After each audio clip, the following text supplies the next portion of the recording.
India's growth in the last few decades has been dramatic. While critics say its geography is its biggest boon, there must be some credit placed on its resourcefulness in making the most of it.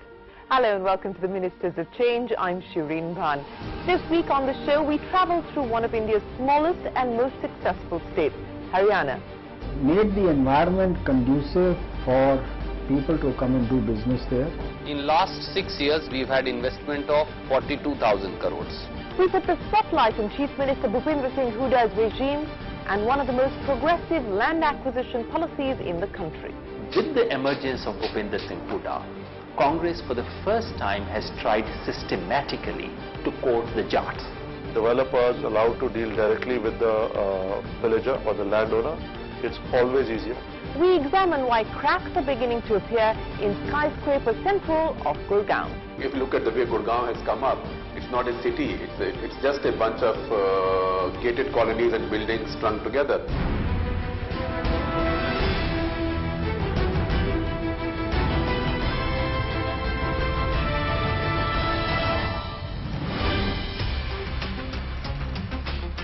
This is North India's ultra-modern super city Gurgaon.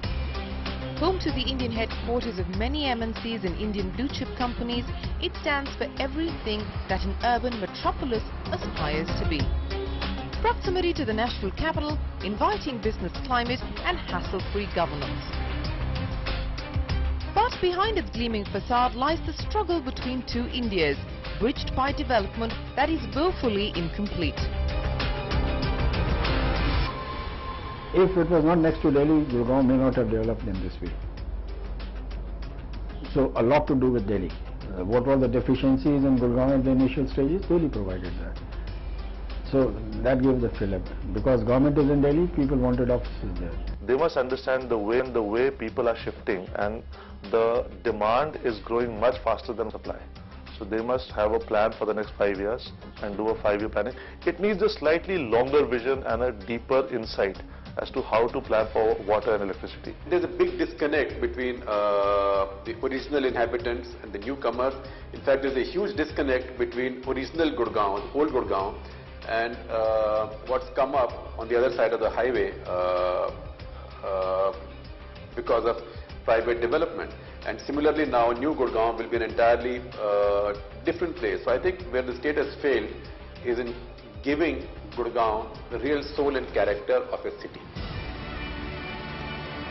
So Gurgaon has one of the highest per capita incomes in the country, but there is more to Haryana than Gurgaon. To understand the growth story of this small state carved out of Punjab in 1967, it is important to evaluate the quality of change taking place outside Gurgaon and Faridabad. Very often when one thinks of growth in developing India, it's considered to have taken place in spite of the government. But Haryana owes its meteoric rise to its politicians, starting with Chaudhry Devilal, the doyen of Haryana's regional politics and father of former Chief Minister Om Prakash Chautala.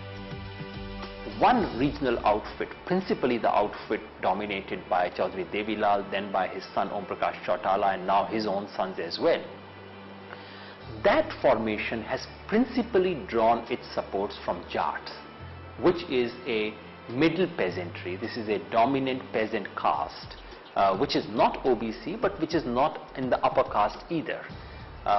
This is about a quarter of Haryana's population, but which dominates practically everything in Haryana's public life. It dominates Haryana's politics, it dominates Haryana's educational sector, all kinds of bureaucratic appointments and so on. So this is very much in many ways like the Marathas in Maharashtra, the kind of domination Marathas have. Congress has created an alternative coalition. Congress got everyone other than Jats, especially when it was led by Bhajan Lal. Bhajan Lal was one of the state's first non-Jat Congress leaders, the third in Haryana's Lal triumvirate. Bhajan Lal, unlike his Indian National Lokdal counterparts Devilal and Bansi Lal, was known more for his shrewd machinations than development. And it surprised only a few when in 2005, the Congress High Command chose quiet Jat leader Bhupinder Singh Huda as the Chief Minister. The situation, however, has changed in the last 10 years. With the emergence of Bhupinder Singh Huda, Congress for the first time has tried systematically to court the Jats with some success, and that success actually resulted in Congress's getting re-elected with a very thin majority. Congress got re-elected, and Bhupender Singh Hooda has his second term. So Congress has very assiduously tried to cultivate the Jats with some success. Mr. Hooda's government has brought to Haryana is sort of a gentler style of governance, because there was a lot of resentment in the past about Mr. Chautala's style, which was a little bit rough and ready. So although Mr. Hooda is a Jat leader, and he also has a Jat support base, so he cuts into Mr. Chautala's Jat support base, but his style of governance is a little bit different from the regional Jat politics that we've seen in the past. He's more accommodative. Sometimes people say he's too accommodative. He's more consultative. And that's what has kept him going, because right now he did not even have a full majority, so he's put together a kind of a majority. So he has to accommodate many forces and many pressure groups, but he's doing that, I would say, reasonably well. And it is probably this trait that has seen Haryana engineer one of the most inviting industrial and land acquisition policies in the country. A 2010 World Bank report found Haryana to be amongst the top 5 investment destinations in the country, and FDI flows to the region over the last decade stand close to $24 billion compared to an aggregate of $120 billion at an all-India level. In 40 years, from 1st November 66 when we were carved out, up to Feb 2005 when we took over the reins of power, Haryana had a total investment of 40,000 crores. In last 6 years, we've had investment of 42,000 crores. We have investment worth 100,000 crores in pipeline. Center for Monitoring of Indian Economy says that Haryana is #1 in the country in terms of realization on ground of committed investments, which is 81%. Haryana is one of the few states with a functional single window clearance. It has a 3-tier structure to review exemptions and relaxations at district, state and high-rank investment level. They have created right from the base at the district level, district investment councils for any person or any industry to make an investment around 5 crores. The deputy commissioner of that district is enabled to take decisions. When it is an issue right up beyond, say between 5 crores to 10 crores, then at a district coordination committee can take a decision. When it is beyond that, the state does it under the chairmanship of the principal secretary to the chief minister, as well as the chief secretary, and the honorable chief minister himself participates in such investments. Today, in the last 10 years, almost about $27 billion of FDI have come into the state.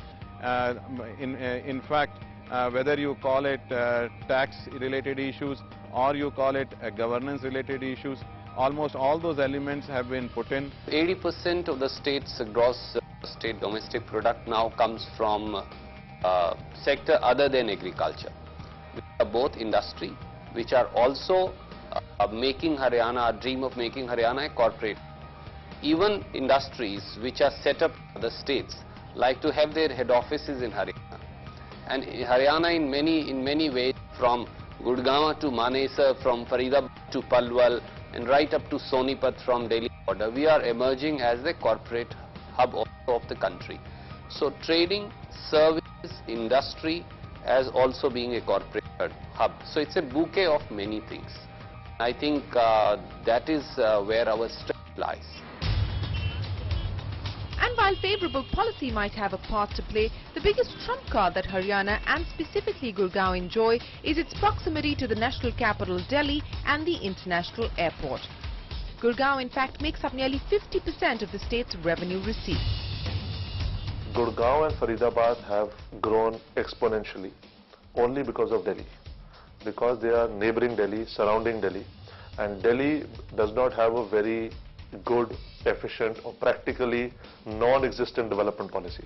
So Haryana has actually encashed on what Delhi was supposed to do. The only resource Haryana has no natural resource. It doesn't even have much water of its own, in fact very little water of its own. Large parts of the state are very arid. The only resource it has is its geography.